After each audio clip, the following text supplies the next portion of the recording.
yang kami hormati bisa maju. Silakan, mari Pak. Kan yang di belakang bisa maju lagi, merapat. Ya, barakallahu fiik. Nanti untuk pertanyaan bisa menggunakan mic ya. Nah, untuk yang akhwat bisa menggunakan kertas. Barakallahu fiik. Assalamualaikum warahmatullahi wabarakatuh. A'udzubillahi minasyaitonirrajim. Bismillahirrahmanirrahim. Assalamualaikum warahmatullahi wabarakatuh. Alhamdulillahirabbil alamin. Nahmaduhu wa nasta'inuhu wa nastaghfiruh.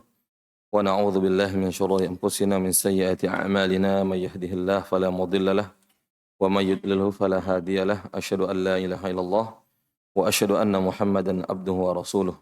Sallallahu ala nabiyyina Muhammad wa ala alihi wa ashabihi ajmain, amma ba'd. Puji serta syukur kita kepada Allah Subhanahu wa taala atas segala karunia dan nikmat yang Allah Subhanahu wa taala karuniakan kepada kita. Tentu nikmat yang paling besar yang harus senantiasa kita bersyukur atasnya itu nikmat iman serta Islam. Salawat serta salam kepada Rasulullah sallallahu alaihi wasallam, keluarga beliau, para sahabat serta orang yang senantiasa mengikuti beliau di atas Al-Qur'an serta sunnah Rasulullah SAW. Baik jamaah salat maghrib dan isya yang semoga Allah Subhanahu wa taala senantiasa merahmati kita semuanya. Pembahasan kita yaitu kitab Al-Irsyad ila Sahihil I'tiqad ya. Petunjuk membenahi akidah yang benar. Dan pembahasan kita hari ini adalah tentang memahami makna tauhid rububiyah. Sebelumnya kita telah membahas tentang usul akidah Islamiyah. Pokok-pokok akidah Islam, ya. Pokok-pokok akidah Islam. Dan kita sebut dengan pokok-pokok akidah Islam itu adalah rukun iman itu sendiri. Rasulullah SAW ya, ketika ditanya mal iman, apa itu iman, apa itu akidah, apa itu keyakinan, apa itu teologi, ya. Antu'mina billahi wa malaikatihi wa kutubihi wa rusulihi wal yaumil akhir wa antu'mina bil qadari khairihi wa syarrih. Engkau beriman kepada Allah, beriman kepada kitab-kitabnya, beriman kepada malaikat, beriman kepada kitab-kitabnya, beriman kepada Rasul, beriman kepada hari akhir, dan beriman kepada takdir, ketentuan Allah, yang baik maupun yang buruk. Itu pokok iman. Dan kita udah pelajari ini sebenarnya ketika kita usia TK, usia SD, ya, dan kita udah hafal. Cuma banyak kaum muslimin tidak memahami makna dari pokok iman tersebut. Dan kita masuk ke pokok pertama yaitu iman kepada Allah, dan kita sudah mulai di muqaddimahnya. Ya. Tentu yang dimaksud dengan iman kepada Allah yakni keyakinan yang kuat, keyakinan yang pasti bahwa Allah adalah Tuhan segala sesuatu dan pemiliknya, pemilik sesuatu, bahwa hanya Dia semata yang menciptakan, pengatur alam semesta, bahwa hanya Dia semata yang berhak disembah, tidak ada sekutu baginya, bahwa segala apa yang disembah selainnya adalah batil dan penyembahan kepadanya adalah kebatilan.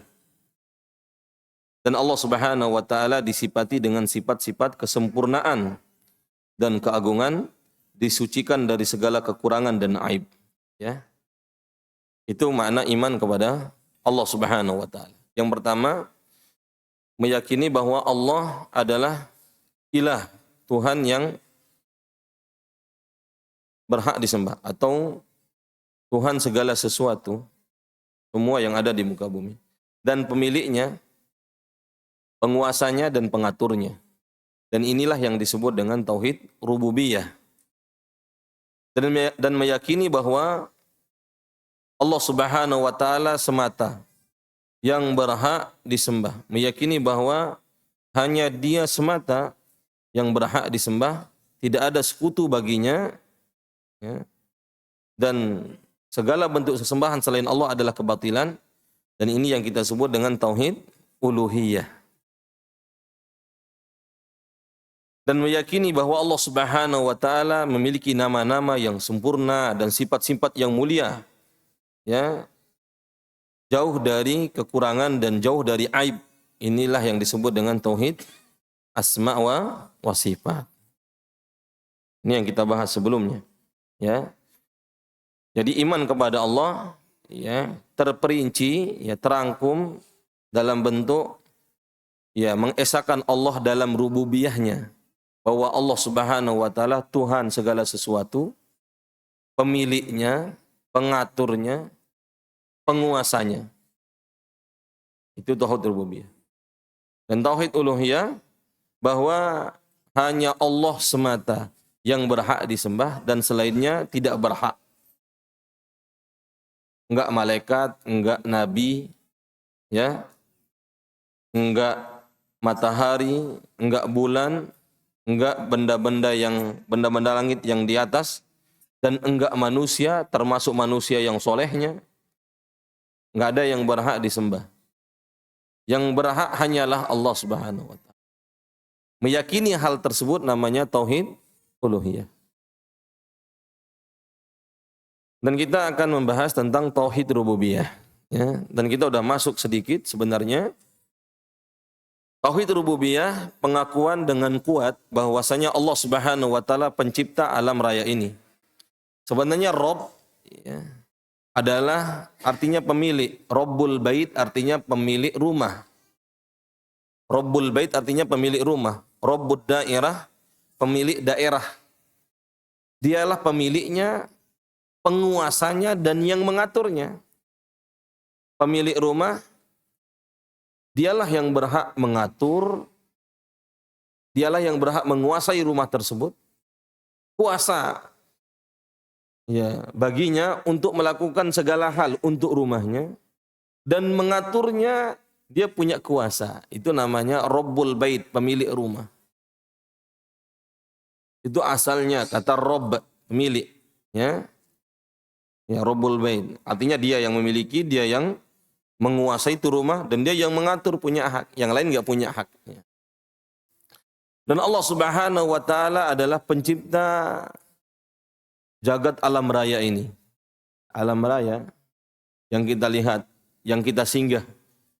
Ya, itu adalah pemiliknya adalah Allah Subhanahu wa taala, dan penciptanya adalah Allah. Ya. Dan dia satu-satunya yang mengatur, nggak ada yang lain. Ya, matahari yang berputar, kemudian bulan yang berputar, ya, bumi yang berputar, silih berganti orang-orang yang tinggal di situ di bumi, ada yang lahir, ada yang mati. Allah Subhanahu wa taala semuanya yang mengatur, tidak ada sekutu dalam hal ini. Tidak ada teman yang menemani, ya. Tidak ada sekutu, ya, yang mengatur, esa. Ya. Hanya dia semata yang mengatur. Dan penguasa yang meliputi, yang menciptakan rezeki, ya, yang mengatur rezeki, dan yang kuasa atas pembagian rezeki itu Allah Subhanahu wa taala. Bagi orang yang mengimani tauhid rububiyah seperti ini, dia tidak takut dan sedih terhadap masalah rezeki. Karena Allah Subhanahu wa taala telah mengaturnya. Begitu juga masalah hidup dan mati, Allah Subhanahu wa taala telah mengaturnya. Ya. Tapi dia dituntut mencari rezeki. Hasilnya nggak usah risau, nggak usah sedih. Ya. Toh juga yang mengatur adalah Allah Subhanahu wa taala. Dan juga jangan mencoba-coba melanggar perintah Allah Subhanahu wa taala sehingga akhirnya menipu, mencuri, ya, untuk mengambil rezeki. Ini menunjukkan lemahnya imannya terhadap rububiyah Allah Subhanahu wa taala. Karena sekalipun dia tidak menipu dan mencuri, sekiranya rezeki itu adalah miliknya, pasti akan sampai. Pasti akan sampai. Tidak ada akan yang menghalanginya. Allahumma la mani'a. Ya. Allah Subhanahu wa taala tidak ada yang penghalang kecuali dia. Wa mu'tiya, dan dia pemberi juga.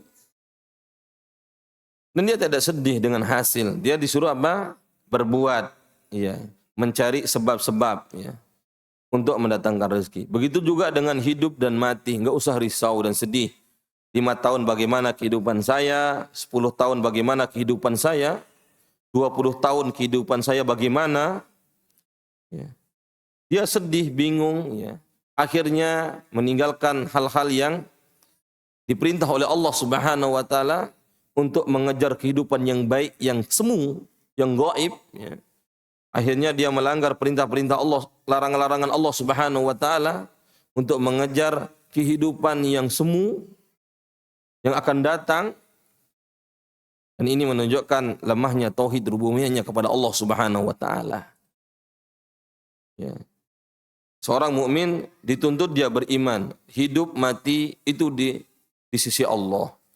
Rezeki di sisi Allah Subhanahu wa taala. Inilah yang disebut dengan tauhid rububiyah. Ya, rezeki diciptakan, kehidupan diciptakan, kematian pun diciptakan. Semua yang ada di muka bumi ini Allah Subhanahu wa taala menciptakan, dan ini fitrah sebenarnya manusia meyakini hal itu. Allah Subhanahu wa taala berfirman dalam surah Az-Zukhruf, "Wala in sa'altahum man khalaqahum la yaqulunallah." Dan jikalau engkau ya Muhammad bertanya kepada orang-orang musyrik, man khalaqahum, siapa yang telah menciptakan mereka? Siapa yang telah menciptakan diri mereka? La yaqulunallah. Mereka akan mengatakan Allah. Ya. Menunjukkan bahwa kita pun diciptakan oleh Allah, walaupun ada perantaranya. Seperti Nabi Adam, Allah menciptakannya dengan turab, dengan tanah, dan campur air. Kemudian anak keturunannya Allah Subhanahu wa taala ciptakan pola, rumus adanya manusia, yaitu yang disebut dengan hubungan suami istri. Itu rumusnya. Jadi dia berusaha supaya memiliki anak, ya nikah. Hasilnya punya anak, Allah yang menentukan, Allah yang ngatur. Allah yang ngatur. Tapi punya anak nggak nikah nggak mungkin. Iya. Tiba-tiba hamil, enggak. Ada cuma satu, yaitu Maryam binti Imran, ya. Maryam binti Imran, atau ibundanya siapa? Nabi Isa alaihis salam. Begitu juga dengan Nabi Adam, enggak punya bapak juga, ya. Enggak punya ibu juga.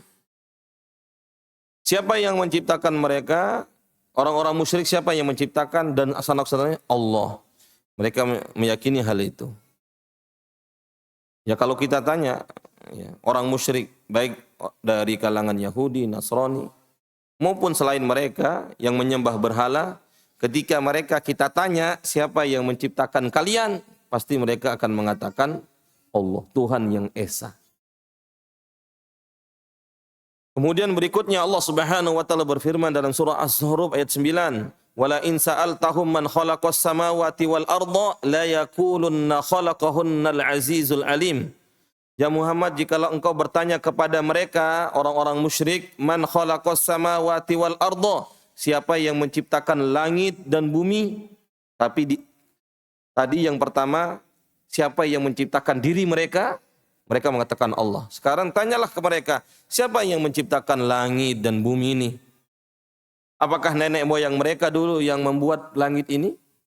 Atau bumi ini yang mengumpulkan batu-batu yang tak bertuah, kemudian dia jadikan bumi bulat, kemudian dia singgah di situ? Ini enggak masuk akal, enggak waras, enggak rasional. Mereka mengatakan la yaqulanna khalaqahunnal azizul alim. Mereka pasti akan mengatakan yang menciptakan langit dan bumi dan isinya pasti Allah yang maha agung dan maha mengetahui. Jadi orang musyrik pun meyakini sifat-sifat Allah, aziz, agung, alim, maha mengetahui. Sebagian sifat Allah Subhanahu wa taala mereka meyakini. Dan Allah Subhanahu wa taala juga berfirman, "Qul man rabbus samawati sab'i wa rabbul arsyil azim, sayaquluna lillah." Dalam surah Al-Mu'minun 86 sampai 87. Katakanlah ya Muhammad kepada mereka, siapa pemilik langit dan langit yang 7? Siapa pemilik langit yang 7? Jadi ini langit yang 7. Jadi jumlah langit itu ada 7. Sesuai dengan kabar dari Allah Subhanahu wa taala lewat Al-Qur'an dan hadis Rasulullah SAW. Ini langit pertama atau yang disebut dengan langit dunia yang kita lihat. Yang ujungnya nanti namanya Sidratul Muntaha. Ya. Ada langit pertama, kedua, ketiga sampai ke-7. Dan Allah Subhanahu wa taala menurunkan Al-Qur'an di bulan Ramadan dari langit Sidratul Muntaha ke Baitul Izzah yang ada di langit dunia. Di langit dunia. Baru setelah itu Quran turun ke bumi. Nah, pertama turun dari langit yang paling atas sampai ke langit paling bawah. Namanya langit dunia. Sekaligus. Jadi Al-Quran dulu di Lauhul Mahfuz. Kemudian diturunkan di Baitul Izzah, langit dunia. Kemudian diturunkan lagi dari langit ke bumi. Berangsur-angsur. Sampailah Al-Quran ke Kelapa Nunggal juga. Cikahuripan ini juga sampai. Ya, tapi dulu turunnya di Mekah, Madinah dulu. Kemudian dibawa ke sini juga. Jadi kalau misalnya antum tinggal atau pernah nginap di hotel, mungkin lantai 1 misalnya, atap yang pertama itu bukan atap terakhir. Masih ada atap di atasnya untuk lantai yang di 2. Untuk yang lantai 3 ada atap. Begitu juga dengan langit, ada 7 tingkatan. Siapakah pemilik langit yang 7? Wa Rabbul Arsyil Azim, pemilik arsy yang agung. Sayaquluna lillah. Mereka pasti akan mengatakan miliknya adalah Allah. Pemiliknya adalah Allah. Kalau sekiranya langit yang 7, kemudian arsy itu adalah milik Allah, lebih-lebih rumah kita, rezeki kita, apa yang kita punya, bahkan nyawa yang kita punya, jabatan yang dianugerahi, ya, pekerjaan yang dianugerahi, istri yang dianugerahi, anak yang dianugerahi, itu pun semuanya adalah milik Allah. Milik Allah Subhanahu wa taala. Dan ini adalah keyakinan fitrah otomatis. Tidak ada yang mengingkari dari lubuk hati yang terdalam. Bahkan sekalipun orang-orang yang mengatakan enggak mengakui adanya Tuhan. Orang-orang ateis. Ya. Orang-orang yang anti Tuhan. Ya. Tidak ada Tuhan, ya. Ateis. Bahkan ya, tokoh ateis itu Fir'aun. Bahkan karena dia mengakui enggak ada Tuhan, udahlah, karena enggak ada Tuhan, saya deh jadi Tuhan. Itu kata Fir'aun. Disebutkan dalam Al-Quran, surah Al-Qasas, ma'alimtu lakum min ilahin ghairi. Aku tidak mengetahui ada Tuhan bagi kalian selain aku. Itu kata Fir'aun. Aku tidak mengetahui ada Tuhan. Saya enggak tahu ada Tuhan selain diriku. Ya, kata Fir'aun. Padahal Nabi Musa, padahal Fir'aun dari hati yang terdalam dia tahu dirinya adalah manusia yang terlahir dari rahim, ya, yang memiliki bapak dan ibu dan bukan Tuhan,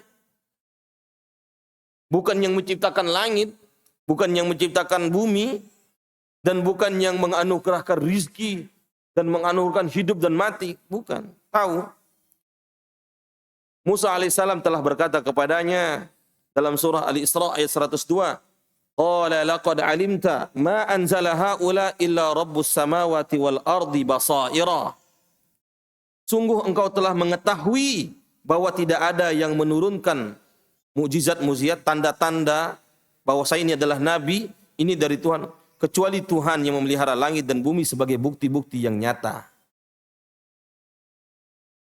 Artinya apa? Fir'aun walaupun dia mengaku dirinya Tuhan, dia mengatakan saya tidak tahu ada Tuhan selain diriku, tapi secara fitrah, secara otomatis karena dia adalah manusia, dia meyakini ada Tuhan. termasuk orang ateis. Tapi kenapa mereka tidak mengucapkan keyakinan yang ada dalam hatinya? Tidak mengungkapkan apa yang ada dalam hatinya, keimanan tersebut. Allah Subhanahu wa taala mengabarkan tentang mereka. Ya, tentang mereka karena Allah tahu isi hati di dalamnya. Karena Allah Subhanahu wa taala mengetahui apa yang terlihat dan apa yang tersembunyi, termasuk apa yang mereka sembunyikan dalam hatinya, Allah mengetahui. Allah Subhanahu wa taala berfirman dalam surah An-Naml, "Wajahadu biha wastaiqanatha anfusuhum zulman wa uluwa." Dan mereka orang-orang musyrik, orang-orang ateis yang tidak mengakui adanya Tuhan, termasuk Fir'aun dan bala tentaranya, wajahadu biha, mereka mengingkarinya, wastaiqanatha anfusuhum zulman wa uluwa, padahal hatinya mereka meyakini, mereka menolaknya, mengingkarinya karena kezaliman dan kesombongan. Karena kezaliman. Zalim itu artinya menempatkan sesuatu pada bukan tempatnya. Karena kezaliman, karena zalim, dia menempatkan dirinya menjadi Tuhan. Padahal kedudukannya adalah manusia, sama seperti yang lain. Ya. Walaupun memang Fir'aun yang raja pada waktu itu, raja Nabi Musa alaihissalam, ya, memang diberi panjang umur. Memang diberi panjang umur. Tapi itu ujian. Dan dia tidak bersyukur atas dipanjangkan umurnya. Bahkan disebutkan dalam riwayat bahwa 3 generasi dari dia sudah mati, dia doang masih hidup. Dan sebagian mengatakan 1 generasi. Ada yang mengatakan 1 generasi. Yang seangkatan lahir dengan dia udah pada mati. Dia masih hidup. Ya. Bahkan sebagian mengatakan 3 generasi. Tapi nggak bersyukur, malah kufur dan mengaku dirinya Tuhan. Karena kezaliman. Kemudian yang kedua karena kesombongan. Ya karena dunia. Karena Allah karunia umur panjang, mereka mengingkari. Karena perkara dunia. Padahal dia tahu dari hati yang terdalam, dia mengetahui yang benar itu dia bukan Tuhan. Ya. Bukan Tuhan. Dia tahu bahwa dia bukan Tuhan dan itu benar. Itu adalah kebenaran yang mutlak, dia bukan Tuhan. Dan dia tahu dirinya bukan Tuhan. Ya, bukan Tuhan. Tapi apa katanya? Ana rabbukumul a'la. Aku Tuhan kalian yang maha tinggi. Katanya dia. Ana rabbukumul a'la. Aku adalah Tuhan kalian yang maha tinggi. Ya ingkar pada Allah Subhanahu wa ta'ala. Dan begitu juga orang-orang ateis, sombong karena punya pengetahuan, memiliki dasar berpikir, falsafah pengetahuan. Nah, itu kan. Ya, sering mengagung-agungkan akal. Ya, mengagungkan akal. Akhirnya apa? Tertipu dengan akalnya. Tertipu dengan akalnya. Karena saking terlalu membesar-besarkan, mengagung-agungkan akal. Ya. Padahal akal manusia itu terbatas. Segala sesuatu yang diagung selain Allah Subhanahu wa taala bisa menjadi petaka. Ulama yang terlalu diagung-agungkan menjadi bahaya. Nanti meminta kepadanya bahkan dalam perkara-perkara yang tidak dimampu oleh ulama tersebut. Bahkan sampai mati pun masih diminta. Itu penyebabnya apa? Mengagung-agungkan. Karena terlalu mengagungkan. Begitu juga Fir'aun terlalu mengagungkan jabatannya, kekuasaannya. Akhirnya jadi petaka buat dirinya. Haman, dia agungkan ilmunya. Akhirnya petaka buat dirinya. Qarun terlalu mengagung-agungkan kemampuannya dalam mendatangkan harta yang tadinya 100.000 jadi 1 juta bahkan 1 miliar. Dia bisa melipat-lipat gandakan uang dengan usahanya. Qarun terlalu membangga-banggakan, akhirnya jadi petaka. Ateis ya, juga terlalu membangga-banggakan akal. Karena mereka mengatakan orang-orang yang berakal, yang menggunakan akalnya. Bukan hanya ikut-ikutan. Dan kita diperintahkan untuk menggunakan akal, tapi tidak mengagungkannya. Kita diperintahkan untuk menghormati ulama, tapi tidak sampai berlebih-lebihan dalam mengagungkannya. Kita boleh menghormati ilmu, tapi tidak mengagung-agungkan ilmu sehingga menjadi petaka. Apa kata orang ateis? Allah Subhanahu wa taala berfirman dalam surah Al-Jasiyah ayat 24. Wa qalu ma hiya illa hayatuna dunya namutu wa nahya wa ma yuhlikuna illa ad-dahr wa ma lahum bidzalika min ilmin inhum illa yadhunnun. Mereka orang-orang yang mengingkari ketuhanan berkata, ma hiya illa hayatuna, sungguh kehidupan kita ini hanyalah kehidupan di dunia. Namutu wa nahya, kita hidup, kita mati dan hidup. Wa ma yuhlikuna, dan tidaklah kita meninggal, dan tidaklah kita mati, dan tidaklah kita binasa di muka bumi ini, illa dahar, melainkan karena waktu. Jadi yang membuat kita meninggal, yang membuat kita binasa, hilang usia kita, itu adalah waktu, bukan Allah. Bukan Allah, bukan Tuhan.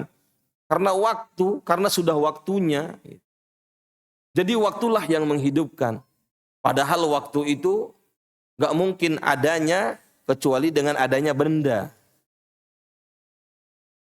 Waktu itu tidak bisa menciptakan dirinya sendiri. Lebih-lebih membuat orang menjadi mati. Ya. Tapi karena mengagungkan akal dan menolak wahyu bahwa ada yang menciptakan segala sesuatu.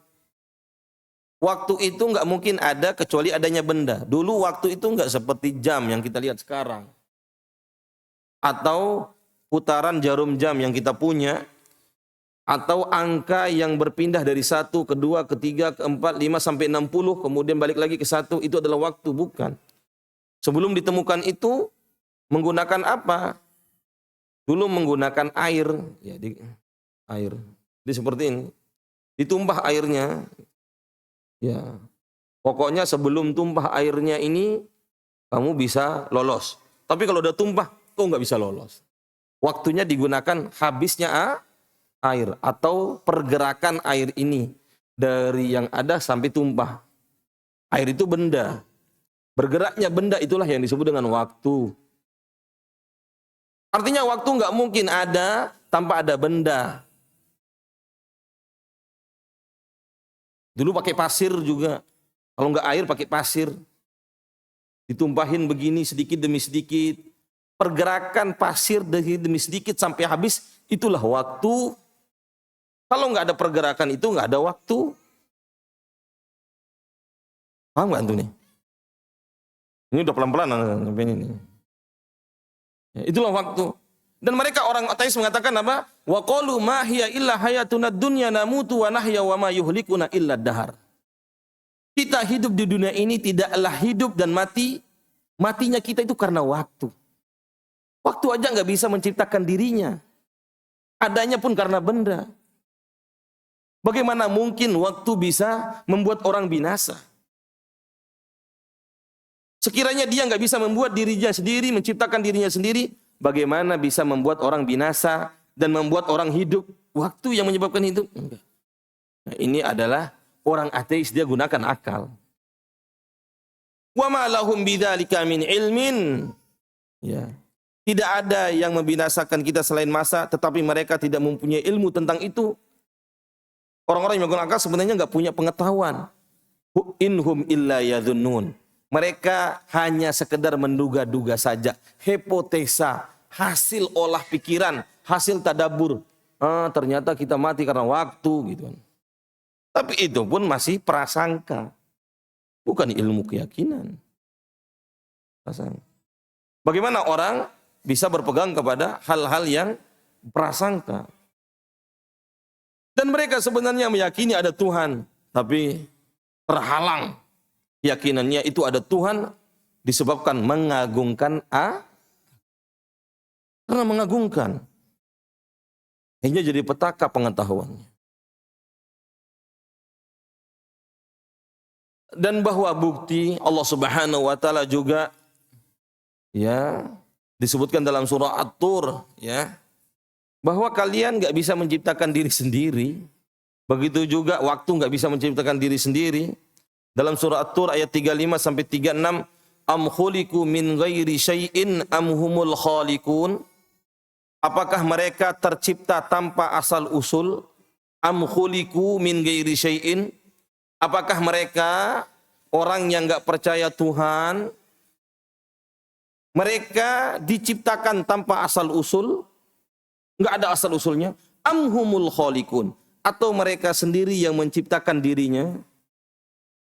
Allah bertanya bukan tujuan untuk dijawab iya atau tidak, tapi tujuannya untuk membatalkan argumentasinya, membatalkan apa yang menjadi dipikirkan.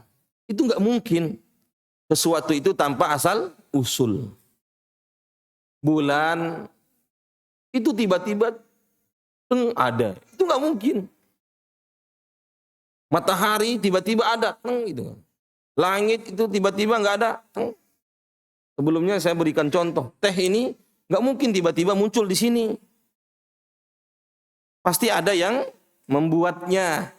Sekiranya teh yang ini aja ada yang membuat, masa matahari enggak ada yang membuat? Masa matahari enggak ada yang membuat? Kemudian bulan enggak ada yang membuat, bumi tempat kita singgah enggak ada yang membuat, adanya manusia itu begitu banyak, enggak ada yang menciptakan. Pasti ada. Kemudian disebut am khalaqus samawati wal ard? Apakah mereka juga menciptakan langit dan bumi? Balla yuqinun. Sebenarnya mereka tidak meyakini hal itu. Ya. Mereka tidak meyakini. Maksudnya ilmunya tentang bahwa mereka tercipta tanpa asal usul, bahwa mereka menciptakan diri sendiri, bahwa mereka yang menciptakan bumi, itu enggak mungkin. Ya, itu enggak mungkin terjadi. Dan keyakinan mereka bahwa ini alam jagat raya, ya ini adanya ya macam-macam ya. Kalau orang yang belajar sains ya, belajar ilmu pengetahuan, dia mikir aja bintang, kadang-kadang sampai 3 jam, sampai 5 jam, bahkan sampai 24 jam, dia pikirin aja bintang itu kan. Bulan, dilihat-lihat. Kok bisa ya tercipta? Oh nanti muncul teori namanya, oh dulu mereka itu enggak ada. Itu dulu ada udara, air, gas. Ya, berkumpul, berdiskusi, mereka menciptakan diri. Kemudian timbulnya namanya Big Bang. Ya. Intinya kalau belajar sains itu. Ya. Itu enggak mungkin, ya. Teh ini juga enggak mungkin. Masa iya air mengatakan kepada daun teh, kamu jadi teh ya, saya jadi air yang mendidih, nanti kita di Masjid Al-Ikhlas Cikahuripan, gitu. Nggak mungkin. Ya, saya yang membuat, jadi mengatur. Barakallahu fikum hayakumullah. Dan ini bentuk-bentuk ya nyelenehnya sedikit orang-orang yang mengingkari Tuhan. Ya. Di satu waktu mereka berkata alam semesta ini ada dari tabiat yang merupakan zat segala sesuatu. Berupa tanaman, hewan, dan benda mati, makhluk-makhluk ini menurut mereka adalah tabiat. Ia yang menciptakan dirinya sendiri. Itu orang-orang ateis, orang-orang barat berpikiran seperti itu ada banyak. Bahwa alam ini ya adanya begitu aja, dengan diri sendirinya. Nggak ada yang menciptakan. Muncul ya angin, singgah di sini tanpa diundang. Ya adanya dengan diri sendiri. Ya. Tapi ini bertolak belakang. Udah jelas disebutkan tadi bantahannya. Am khuliqu min ghairi syai'in am humul khaliqun? Apakah mereka menciptakan mereka sendiri bagian dari alam ini tanpa asal usul? Kan ada asal usulnya. Antum asalnya di mana? Dari bapak antum sama ibu antum. Bapak dan ibu kita dari mana? Ya dari bapaknya sama ibunya gitu. Bapaknya ibu antum sama ibunya ibu antum usulnya dari mana? Dari bapaknya ibunya gitu. Seterusnya sampai Nabi Adam. Adam dari mana gitu kan? Ya. Adam dari mana? Seterusnya. Ya pasti dari Allah Subhanahu wa taala. Ya. Allah Subhanahu wa taala. Dan itu udah akhir. Kalau misalnya Allah dari mana? Ya berarti enggak akan ada habisnya sampai kapan? Pasti ada akhirnya. Itulah pencipta namanya. Akhirnya itu namanya pencipta. Dan dia enggak diciptakan, di lain dia disebut dengan pencipta. Ya sedikit-dikit antum diajak bingung-bingung lah sedikit-sedikit. Di lain waktu mereka berkata tabiat yang menciptakan diri. Seperti panas, dingin, basah, kering. Ya, sifat ilah itu menciptakan diri. Padahal sifat itu tidak bisa sifat itu adalah sesuatu, contoh ya, tinggi, ada orang yang tinggi, orang, maka disebut dengan tinggi. Kalau nggak ada orangnya nggak disebut dengan tinggi. Ini orang-orang ini disebutkan. Ini nggak saya bahas terlalu panjang, Iwan, ya, yang nggak terlalu panjang. Ada disebut tinggi karena ada benda yang tinggi. Kalau nggak ada tinggi, nggak ada benda, istilah tinggi itu nggak ada, gitu kan? Istilah tinggi itu nggak ada. Dan orang-orang ateis mengatakan bahwa tabiat sifatlah yang membuat ada. Bagaimana mungkin? Sedangkan sifat bergantung kepada benda. Dan mereka mengatakan juga bahwa alam semesta ini adalah terjadi secara kebetulan. Kebetulan itu tanpa ada yang punya niat. Tanpa diniatkan, tanpa ada yang menginginkan adanya. Iya. Tanpa ada yang menginginkan. Ya ada begitu saja ada. Tanpa ada yang menginginkan. Ya. Iya mereka menggunakan akal pikirannya. Tapi jelas itu berlawanan. Gak mungkin adanya sesuatu ini tanpa ada keinginan. Setiap perbuatan itu dalam Islam kita meyakini bahwa setiap perbuatan itu pasti ada karena ingin. Innamal a'malu bin niat. Sesungguhnya amal itu karena ada niat. Amal itu contohnya apa? Sholat. Ya. Adanya sholat itu karena ada keinginan mau sholat. Mencuri misalnya. Itu amalan, pekerjaan. Mencuri itu karena ada keinginan dari hati. Misalnya nyuri sendal misalnya di pengajian. Nyuri sendal. Antum nyuri ya? Saya megang doang ini. Enggak niat mencuri, cuma megang doang. Enggak mungkin, pasti ada keinginan. Ada keinginan sebelumnya. Enggak kok, tiba-tiba kepegang gitu kan. Enggak mungkin. Enggak lah. Ya kemudian orang minum itu amalan. Enggak mungkin tanpa ada niat. Ada suara hati terdahulu berniat, kamu haus, ambil air, minum. Semua perbuatan, berjalan, tidur, itu dengan niat. Memukul dan yang lain, semua pasti dengan niat. Orang ateis mengatakan bahwa adanya sesuatu ini berjalan, berputar gitu kan. Ya kebetulan saja. Dan ini jelas. Dan Imam Ibnul Qayyim memberikan ilustrasi, ya. Saya baca aja ya. Ini Imam Ibnul Qayyim. Silakan bertanya kepada orang yang mengingkari. Apa pendapatmu tentang sebuah alat pengairan yang berputar di sebuah sungai? Alat-alatnya terpasang dengan baik, susunannya rapi dan bagus. Perangkat-perangkatnya tertata dengan baik dan akurat. Dengan ukuran. Orang yang melihatnya tidak menyaksikan kekurangan pada bentuk dan susunan tersebut. Alat pengairan tersebut digunakan menyiram sebuah kebun besar. Berisi berbagai macam tanaman dan buah-buahan. Ia memberinya air yang memadai. Di kebun tersebut ada orang yang mengaturnya, merawatnya dengan baik, menjaganya, melakukannya apa yang dibutuhkan, sehingga tidak ada yang kurang dan buah-buahannya tidak rusak. Kemudian saat panen, dia membagikan hasilnya ke pihak-pihak penerimanya sesuai dengan hajat masing-masing. Setiap pihak menerima bagiannya yang patut, dia membaginya dengan sedemikian baiknya, dan begitu seterusnya. Apakah menurutmu ini terjadi secara kebetulan tanpa ada yang melakukan? Berbuat dan mengatur, sebaliknya alat pengairan dan kebun tersebut terjadi secara kebetulan, dan seterusnya. Jadi Imam Ibnul Qayyim memberikan perumpamaan kepada orang yang mengingkari. Alat pengairan yang bentuk kincir itu, alat untuk mengairi. Jadi dulu, zaman dahulu ya, jadi untuk mengangkat air ke kebun itu dia menggunakan kincir. Ya ada tergantung air yang mengalir. Ya antum saya yakin udah pernah belajar. Kalau sekarang untuk mengangkat air ke taman antum pakai selang kalau antum. Kalau antum pakai selang. Air yang ada di bawah tanah supaya sampai ke kamar mandi antum gimana? Ya, nimba ya. Nah, udah enggak zaman sekarang ya. Ya. Sekarang udah pakai mesin. Ya. Apakah itu kincir air itu adanya langsung ke air, ke sungai, dia sendiri jalan? Itu nggak mungkin.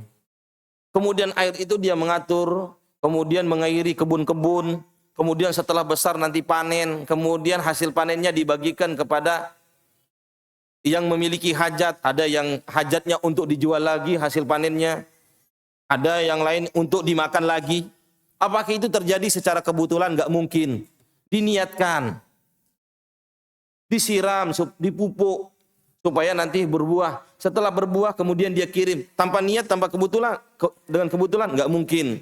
Pasti ada niat dia nganter hasil panen. Misalnya hasil panennya pasti dia antar ke yang membutuhkan. Contohnya beras, kepada orang yang memakannya atau kepada yang akan menjual lagi. Enggak tiba-tiba aja, enggak mungkin. Itu pasti terjadi karena ada yang mengaturnya. Kalau sekiranya hal itu ada yang mengatur, lebih-lebih alam jagat raya yang kompleks ini pasti juga ada yang mengatur. Ikhwani fillah azanallahu jami'an. Ini sudah masuk waktu Isya ya. Kalau ada pertanyaan bisa ditulis ya dan diserahkan ya. Nanti ana jawab setelah salat Isya insyaallah taala. Barakallahu fikum hayakumullah. Kita cukupkan dulu untuk sesi ini. Sebelum sesi pertanyaan, silakan muazin. Sudah masuk waktu.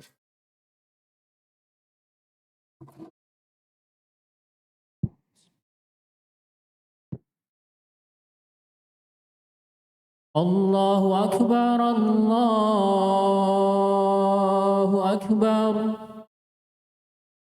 Allahu Akbar, Allahu Akbar. Ashhadu an la ilaha illallah.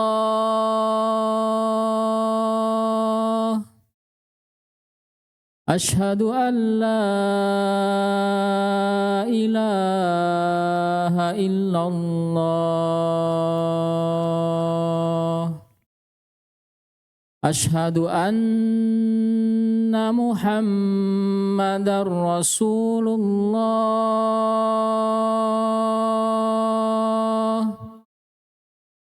Ashhadu anna Muhammadar Rasulullah. Hayya 'alas shalah.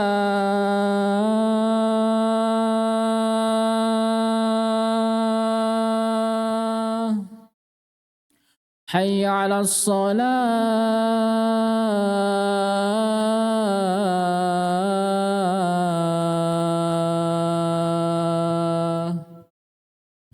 Hayya 'alal falah.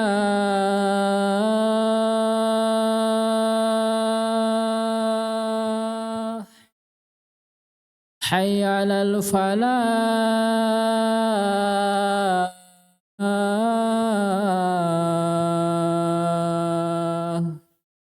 Allahu Akbar, Allahu Akbar. La ilaha illallah.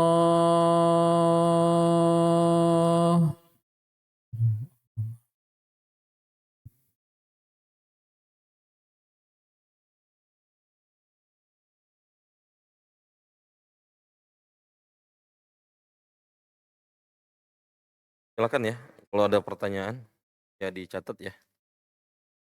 Saya lanjutkan sedikit 1 menit aja. Kemudian Imam Ibnul Qayyim mengatakan ya, apakah menurutmu ini terjadi secara kebetulan tanpa ada yang melakukan, berbuat dan mengatur? Sebaliknya alat pengairan dan kebun tersebut terjadi secara kebetulan. Semua itu ada secara tiba-tiba tanpa ada pelaku, pengatur dan penata. Seandainya demikian, apa yang dikatakan akalmu kepadamu? Apa yang akalmu bisikkan kepadamu? Apa yang ia tunjukkan kepadamu? Akan tetapi di antara hikmah Allah yang maha perkasa lagi maha bijaksana adalah menciptakan hati yang buta, yang tidak memiliki basirah. Ia tidak melihat tanda-tanda yang mengagumkan kecuali dengan kacamata binatang. sebagaimana Allah menciptakan mata yang buta yang tidak bisa melihat. Jadi memang walaupun Allah Subhanahu wa taala telah menurunkan Al-Qur'an sebagai penjelas, kemudian mengutus para nabi dan para rasul, ya, kemudian memperlihatkan mukjizat-mukjizat, tapi ada juga yang mengingkari hal tersebut, ya, mengingkari hal tersebut. Tapi mengingkarinya hanya sebatas lisan karena kesombongan dan kezaliman. Hati terdalamnya mereka meyakini. Hati terdalam mereka meyakini. Jadi tauhid rububiyah ini adalah tauhid yang sudah menjadi fitrah manusia. Termasuk orang ateis pun meyakini, udah menjadi fitrah. Tapi menolaknya, mengingkarinya, ya karena kesombongan, kezaliman. Kezaliman. Ya. Tidak mau menerima apa yang diperintahkan oleh Allah Subhanahu wa taala. Sebagaimana ya orang-orang Quraisy ketika disuruh qulu la ilaha illallah, katakan la ilaha illallah. Apa katanya? Aja'alal aliyata ilahan wahida inna hadza la syai'un ujab. Apakah engkau ingin menjadikan Tuhan itu cuma satu? Sungguh ini adalah perkara yang aneh. Jadi orang musyrik pun meyakini tauhid rububiyah. Orang ateis pun meyakini tauhid rububiyah. Tapi tidak menyebabkan mereka menjadi muslim. Tidak menyebabkan keimanan mereka tentang tauhid rububiyah, keimanan mereka tentang Allah Subhanahu wa taala yang menghidupkan dan mematikan, bahwa Allah Subhanahu wa taala yang menciptakan jagat alam raya ini, mereka meyakini orang-orang musyrik atau orang ateis meyakini dengan matinya, tidak membuatnya menjadi orang muslim. Terus bagaimana supaya dia menjadi muslim? Ya kita lanjutkan nanti di tauhid uluhiyah. Inilah yang membedakan antara orang muslim dan orang musyrik dan orang-orang ateis. Orang ateis yang membedakan antara orang muslim dan orang-orang musyrik. Musyrik entah itu dari kalangan Yahudi, Nasrani atau penyembah berhala dan termasuk orang ateis. Pembedanya adalah tauhid uluhiyah. Dan insyaallah taala kita akan bahas di pertemuan wallahu alam bisawab ya. Karena kayaknya bulan Ramadan ya. Termasuk bulan Ramadan kayaknya. Ya semoga di pertemuan berikutnya antum mesti ingat nih pembahasan. Kita akan masuk di tauhid uluhiyah insyaallah taala. Baik, silakan kalau ada pertanyaan. Barakallahu fiik. Silakan, Pak.